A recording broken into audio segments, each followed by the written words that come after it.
My dear friends, today we're meditating on the verse which is in Zephaniah 3:5. నా ప్రియ స్నేహితులారా, ఈ దినము జెఫన్యా 3:5లో ఉన్న వాగ్దానమును ధ్యానిస్తున్నాము. The Lord within her is righteous.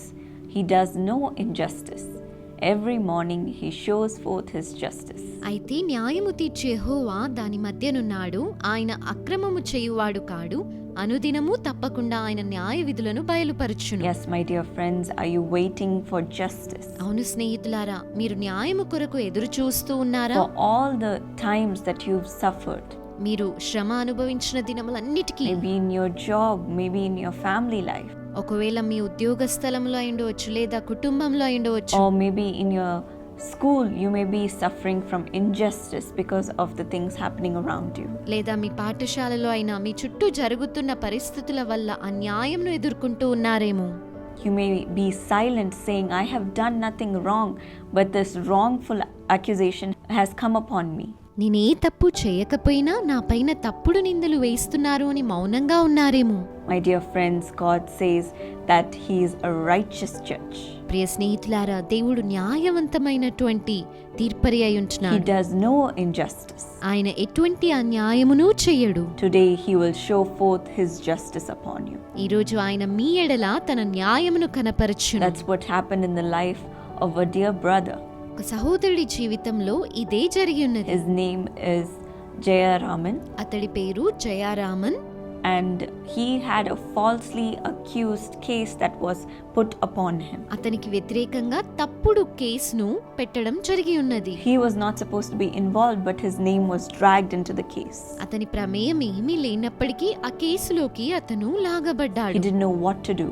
అతనికి ఏం చేయాలో He was తెలియలేదు. in so much of mental distress. మానసికంగా ఎంతగానో నిరాశలోకి And వెళ్ళిపోయాడు. during this time, his sister told him about the Jesus Calls Prayer Tower in Puducherry. పుదుచ్చేరిలో ఉన్నటువంటి యేసు పిలుచున్నాడు ప్రార్థనా గోపురం గురించి ఆ సమయంలో తన సహోదరి And చెప్పింది. she told them to go and pray. There will be people to pray for you there, and God will do a miracle. మీరు అక్కడికి వెళ్ళి ప్రార్థించండి, ప్రార్థనా యోధులు కూడా అక్కడ ఉంటారు, దేవుడు మీకు సహాయము చేస్తాడు అని చెప్పింది. So he went along with his wife, and the prayer intercessors prayed for him. భార్యతో కలిసి అతను అక్కడికి వెళ్ళినప్పుడు ప్రార్థనా యోధులు వారి కొరకు ప్రార్థించారు. And that night, God miraculously heard his prayers and freed him from that case. అదే రాత్రి దేవుడు అద్భుతంగా అతని ప్రార్థన ఆలకించి ఆ కేసు నుండి అతన్ని విడిపించడం జరిగి ఉన్నది. It was so quick. ఎంతో త్వరితముగా On the జరిగింది. same day, God did justice for him. అదే రోజు దేవుడు అతనికి న్యాయాన్ని In కనపరిచింది. the same way, we see in the Bible in Luke 18, అదే విధంగా బైబిల్ గ్రంథంలో లూకా 18లో చూసినట్టయితే Jesus tells a parable about a widow who went to a judge seeking justice. న్యాయాధిపతి వద్దకు న్యాయం కొరకు వెళ్ళిన ఒక విధవరాలి గురించిన ఉపమానమును యేసయ్య చెబుతూ ఉన్నారు. The judge was not a God-fearing man. న్యాయాధిపతి దేవుని యందు భయభక్తులు లేని He వ్యక్తి, was unjust. అతను అన్యాయస్తుడు. But still, since that widow kept on asking, kept on going to him and pleading him, అయినప్పటికీ ఆ విధవరాలు మాటి మాటికి అతని యొద్దకు వెళ్తూ బ్రతిమలాడుతుండడం చేత he said, I will give her justice so that she won't eventually come and attack ఆమె me. మాటి మాటికి వచ్చి నన్ను తొందర పెట్టకుండునట్లు నేను ఆమెకి న్యాయము తీర్చుదును అని అతను అనుకుంటాడు. Jesus said, if this unjust judge can give justice, యేసయ్య ఇలా అన్నారు, అన్యాయస్తుడైన ఆ న్యాయాధిపతి న్యాయము తీర్చగలిగినట్టయితే will not God bring justice for his chosen ones దేవుడు తాను ఏర్పరచుకొనిన వారికి న్యాయము తీర్చడా? who cry out to him day and night? దివారాత్రములు అతనికి మొరపెట్టు వారికి Will he keep putting them off? దేవుడు వారిని దూరపరుస్తూ ఉంటాడా? Jesus said they will see justice quickly. వారు ఇంకా త్వరితముగా న్యాయంను చూచెదరు అని యేసు చెప్పారు. That's what we saw in the life of Mr. Jayaraman. Jayaraman గారి జీవితంలో అదే చూసి ఉన్నాము కదా. God will bring justice to you quickly also. దేవుడు మీకు అతి త్వరితముగా న్యాయమును తీర్చుతాడు. Your waiting is over. మీరు వేచి ఉండడం ముగిసి ఉన్నది. People may not see what is inside of you, what is happening behind those closed doors.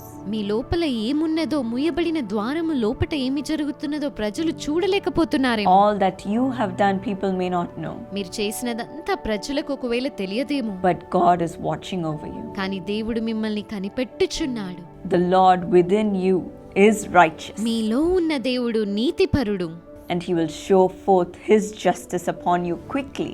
ఆయన తన న్యాయమును మీడల అతి త్వరితముగా బయలుపరచును. So let us thank him for his justice that is coming upon you. మీ ఎదుటికి రానయ్యున్న ఆయన న్యాయమును బట్టి ఆయనకు వందనాలు చెల్లిద్దాము. Let's pray. ప్రార్థిద్దాము. Lord, thank you that you are showing your justice upon your children today, Lord. ప్రభువా, ఈ దినమే నీ ప్రజలకు నీ న్యాయమును కనపరుస్తున్నందుకై వందనాలు. They may have been wrongfully accused. వారు తప్పుగా నిందించబడుతూ ఉన్నారేమో. Rumors may have been spread about them. వారి గురించి తప్పుగా పుకార్లు పుడుతూ ఉన్నాయేమో. Wrongful cases might have come upon them. అన్యాయమైన కేసులు వారికి వ్యతిరేకంగా పెట్టబడ్డాయి. People may have put them down, rejected them because of the things that have been spoken about them. వారి గురించి చెప్పబడిన మాటలను బట్టి ప్రజలు ఇతరులు వారిని తక్కువగా చూస్తూ ఉన్నారు. They may have lost opportunities because of this, Lord. అందును బట్టి వారికి వచ్చిన అవకాశాలని But కోల్పోయారేమో. today, show them your justice. కానీ ఈ రోజు వారికి న్యాయమును Show them కనపరచండి. that the Lord within them is righteous. వారిలో ఉన్న దేవుడు నీతిమంతుడని Today బయలుపరచండి. we thank you and receive this blessing upon your children. నీకు వందనాలు చెల్లించి నీ బిడ్డలపై నీ ఆశీర్వాదమును పొందుకుంటున్నాను. That it is coming quickly upon them అతి త్వరితముగా వస్తున్నందుకు వందనాలు. and that they will be free. వారు విడుదల పొందుతున్నందుకు వందనాలు. Thank you, Lord, for this promise. ఈ వాగ్దానమును బట్టి వందనాలు. In Jesus' name I pray. యేసు నామములో ప్రార్థిస్తున్నాం. Amen. ఆమేన్. God bless. దేవుడు మిమ్ము దీవించుగాక.